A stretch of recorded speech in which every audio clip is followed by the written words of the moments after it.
todos los presentes. Nosotros acudimos a ustedes vía recurso de apelación solicitando que la resolución impugnada sea revocada y en su defecto se imponga una medida menos gravosa a la libertad, como es la comparecencia con restricciones, y se obligue al señor Carlos Mesa al pago de una caución. Para que Fiscalía no inicie la réplica delimitando cuál es el hecho objeto de imputación, permítanme hacerlo a mí, porque eso está en la disposición de formalización y es clarísimo. Al señor Carlos Mesa se le imputa haber participado en el hecho 2. Es más, Fiscalía ha graficado y la jueza ha copiado el gráfico de la estructura donde el señor habría participado.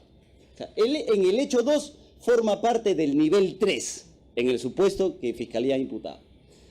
Hay 4 personas identificadas que realizarían cobros directos. En este caso se trata de cobro por parqueo vehicular. Hay otras 4 personas encima de estas personas que reciben el dinero de lo cobrado. Y encima de estas 4 personas hay 2 personas, el señor Carlos Mesa y el señor Nilton Holguín Rojas. Estas 2 personas, se entiende, serían una suerte como de supervisores de los supervisores de quienes cobran, ¿no? Porque hay un primer filtro de cobranza, hay un segundo de cobranza, hay un segundo de supervisión y hay un tercero. Ahí está el señor Carlos Mesa. La imputación dice que el señor Carlos Mesa recibe el dinero de estos supervisores de abajo y se lo entregaría al señor Rafael Gómez Chinchay. En la imputación, el señor Rafael Gómez Chinchay se encarga de repartir el dinero, de dividirlo, de disgregarlo, dice la imputación fiscal, entre lo que se van a quedar ellos y lo que va a ser entregado a la municipalidad. En concreto, al señor Alexander Peña o al alcalde y, por otro lado, legalmente a la municipalidad. Esa es la imputación fiscal. Con base en ese hecho, se han imputado 3 delitos. El delito de organización criminal, el de todos, como chicle pegado, el delito de concusión y el delito de peculado por apropiación.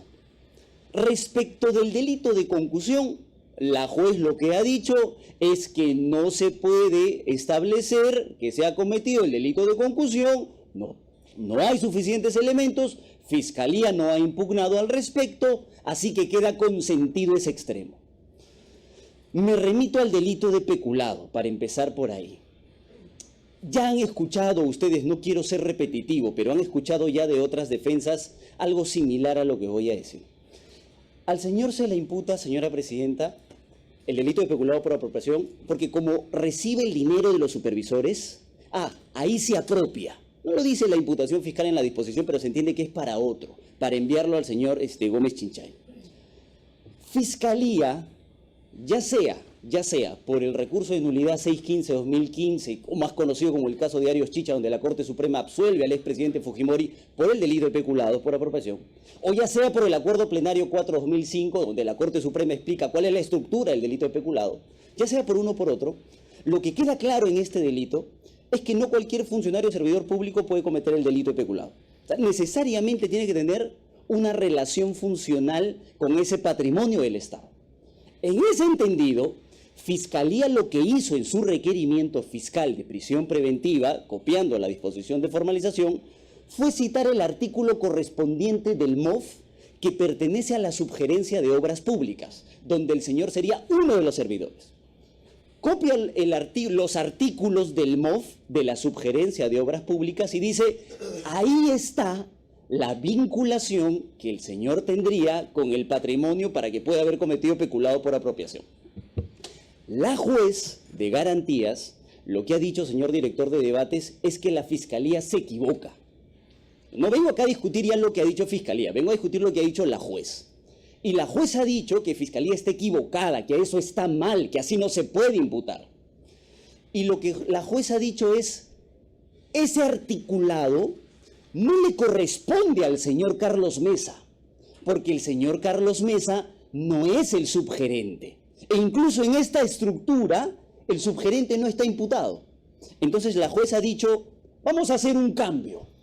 Y la imputación ahora, a partir de la resolución, va a ser que, bueno, esa vinculación que el señor tendría con el patrimonio ya no está en el MOF, ya no está en la norma, ya no es legal, sino que el señor, en 3 líneas, dice la juez, 3 líneas contaditas, ahora es un funcionario de facto.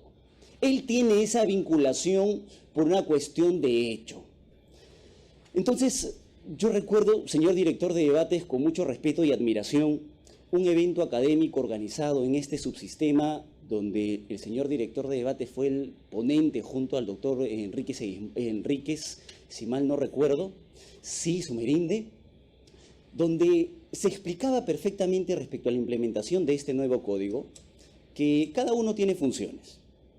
Pero desarrollando un poquito más esas funciones, lo que nosotros hemos desarrollado en el escrito de apelación, por eso dice lesión al principio acusatorio, es porque queremos trabajar sobre la base de lo que Fiscalía imputa.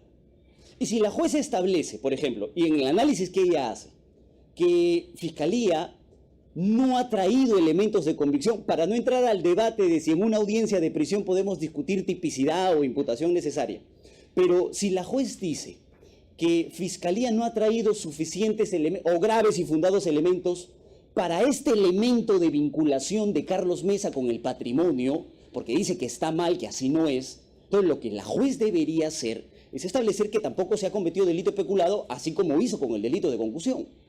Pero la señora juez lo que ha hecho es cambiar el escenario y nos ha dicho, para ayudar a Fiscalía, para cambiar el problema que tiene el fiscal con esta vinculación, lo que voy a decir es que ahora se trata de una relación de hecho. Y efectivamente, ya he escuchado al señor fiscal en unas anteriores participaciones en esta misma sesión, donde dice esta es una figura creada y aplicada por el subsistema anticorrupción allá por el año 2001.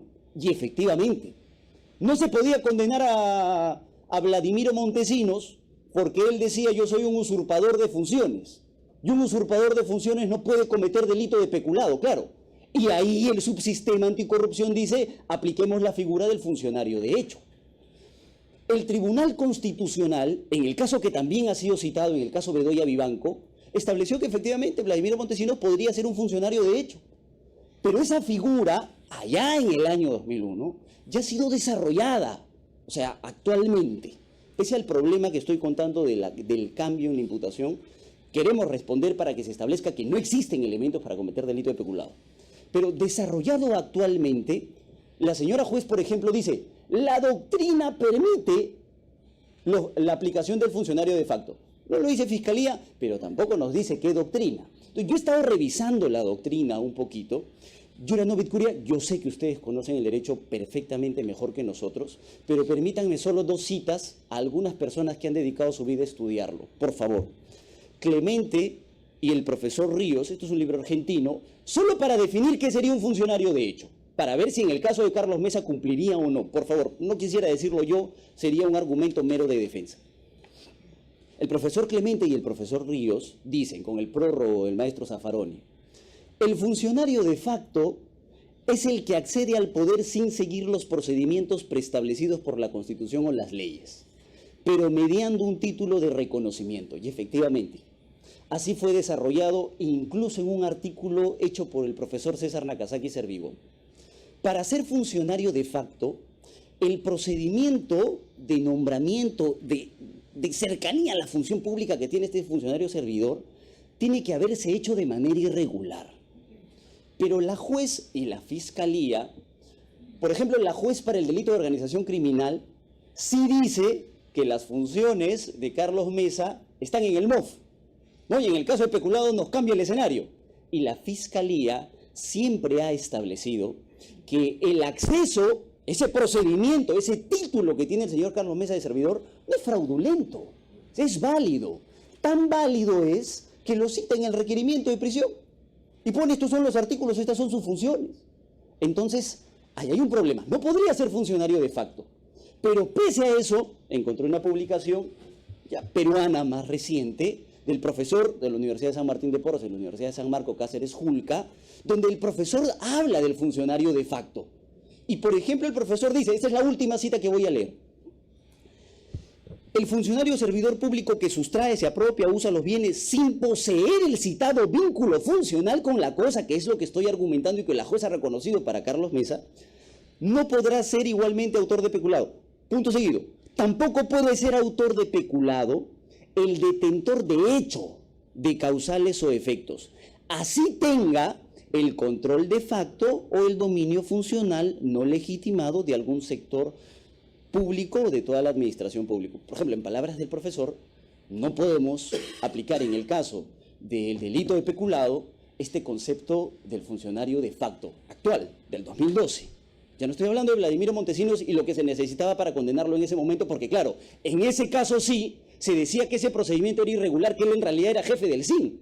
Entonces, trayendo esto a colación, señor director de debates y señora presidenta, no existen elementos que den cuenta de la vinculación funcional que tiene Carlos Mesa con el patrimonio del Estado.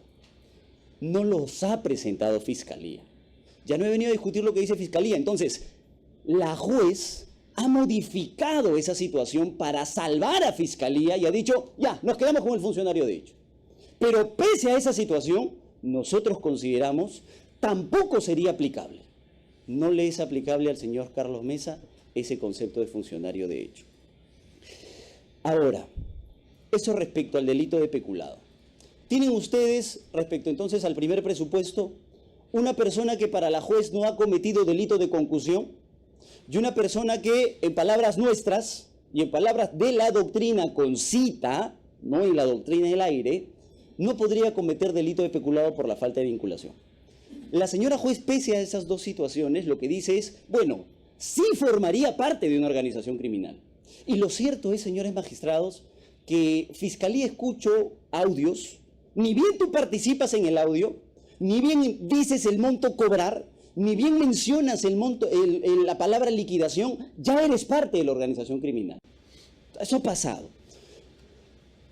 Si uno revisa los elementos de convicción que la juez ha mencionado, y no quiero redundar en el problema porque ya ustedes lo han escuchado de varios colegas, una cosa es lo que la juez dijo en la decisión oral y otra cosa es lo que la juez dijo en la decisión escrita. Eso ya lo han escuchado, esperaremos pronunciamiento respetuoso de su parte para ver cuál vale, ¿no? Si es la primera o la segunda.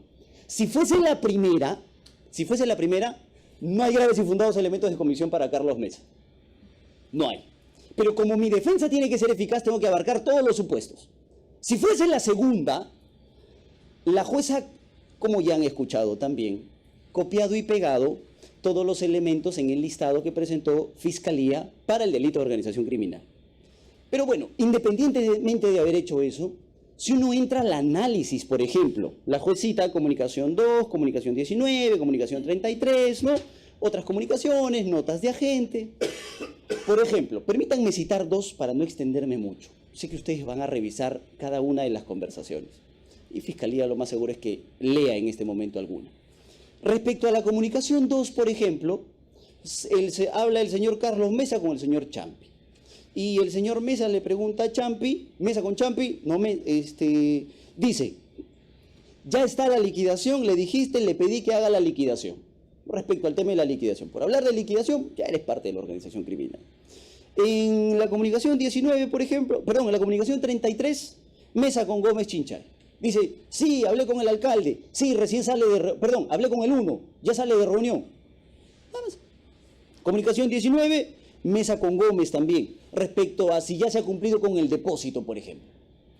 Entonces, no son elementos en consideración de la defensa que puedan dar cuenta de la vinculación con una organización criminal. O sea, que vaya más allá del trabajo que como tercero él tenía. Y ahora, hay otro problema respecto del tiempo. Fiscalía ha dicho, como ya han escuchado ustedes, que la organización criminal ha perdurado en el tiempo como requisito de temporalidad desarrollado por el Acuerdo Plenario 1/2017 de la Sala Nacional del 2016, del 2017 y 2018. Eso ha dicho la Fiscalía. La señora juez ha dicho lo siguiente, no te creo, solo voy a valorar 2017 y 2018. En el caso del señor Mesa, ustedes van a encontrar una breve participación como tercero en el año solo de enero a noviembre de 2017. Sé, por la propia lectura del acuerdo plenario y por la propia revisión de la doctrina, que bastaría una mera intervención, ¿cierto? Un día de participación en la organización criminal para formar parte de ella. Pero no existen elementos para que puedan establecer que el señor efectivamente cumplía las funciones que Fiscalía le imputa. Y a partir de ahí, un punto más, un último para terminar. Fiscalía dice que el señor era cajero. La señora juez en la resolución, le ha aumentado también algunas funciones adicionales y le ha puesto, además de ser cajero, bueno, el señor, por ejemplo, supervisa el cumplimiento de la utilización de tickets. Eso no ha sido objeto de imputación, pero como se menciona en los audios, por ahí se ha jalado. Dice, también coordina con los supervisores sobre eventos realizados en las diferentes zonas. Como en alguna conversación de algo dan cuenta, entonces también se ha jalado como si fuera una función dentro de la organización criminal. Pero lo cierto y lo concreto es que Fiscalía ha dicho él es cajero. Pero se entiende que esta apropiación que él ha tenido que realizar tendría que haberla hecho para la entrega final de los particulares, es decir, para el señor Alexander Peña o para el alcalde. Pero van a notar en este caso, diferente al hecho 1, que hay cobradores abajo que directamente tratan con los comerciantes, por ejemplo en el caso del CISA, cobran, entregan a unos supervisores, esos supervisores se encargan de dividir el dinero, hablo de la imputación fiscal, no es que estemos reconociendo ninguna situación, se encargan de dividir el dinero y entregan a Alexander Peña y una parte queda a la municipalidad. Este hecho 2 es diferente. Hay personas que cobran directamente, tienen supervisores que Fiscalía imputa en la disposición y la juez reconoce así y dice, ellos, estos supervisores de arriba, son por ejemplo los que dividen el dinero en lo que es para Alexander Peña y en lo que queda para la municipalidad. Pero en este caso han sumado un filtro más de supervisión. Como aparecen en los audios, entonces había que acomodarlos en algún lugar y los han puesto arribita de estos supervisores. Ahí está el señor Carlos Mesa. Entonces, si los de abajo en realidad son los que separan, ¿no? ¿Qué participación podría tener el señor Carlos Mesa en esta organización criminal? Van a notar ustedes, señores magistrados, que en el recurso de apelación que nosotros hemos presentado por escrito, solo hemos cuestionado 2 puntos. El primero, respecto a graves y fundados elementos de comisión y respecto a la proporcionalidad de la medida, en el entendido de que si uno no concurre, ya para qué pronunciarnos al respecto sobre los demás. Así que solo esos 2 hemos traído a colación. Y Fiscalía no ha imputado, no ha apelado más que la duración del plazo. Así que me voy al segundo respecto a la proporcionalidad de la medida. Hay un gravísimo problema que entendemos ha respondido a la falta de tiempo. Pero la señora juez en un párrafo nos dijo que la medida es proporcional. Y es una medida proporcional de masa en realidad. Porque ustedes van a encontrar la misma sustentación de la proporcionalidad mía que, por ejemplo, para Álvarez Cáceres o para cualquiera de los otros imputados. Es la misma, es un copia y pega. Entonces, pareciera un mal artículo escrito, pero cuando copien ustedes, por favor, hagan la prueba, lo desarrollado por la juez en la resolución, y vayan, por favor, a una página de derecho que se llama legis.p. Hay un artículo escrito por el señor Carlos Alberto Moreno Pérez. El título del artículo es Los otros requisitos de la prisión preventiva según la casación 626-2013 Moquegua. No porque, bueno, la Corte Suprema en esta casación incorporó 2 puntos más de debate, proporcionalidad y duración. Lo mismo que dice en la resolución es lo mismo que está escrito teóricamente en el artículo. No hay una motivación respecto al por qué la proporcionalidad de la medida aplicaría en concreto al caso del señor Carlos Mesa. Por esas consideraciones, señores magistrados, nosotros solicitamos se revoque la resolución, se imponga no libertad, sino una medida menos gravosa a ella, como la comparecencia con restricciones, y se nos obligue al pago de una caución determinada. Eso es todo. Gracias.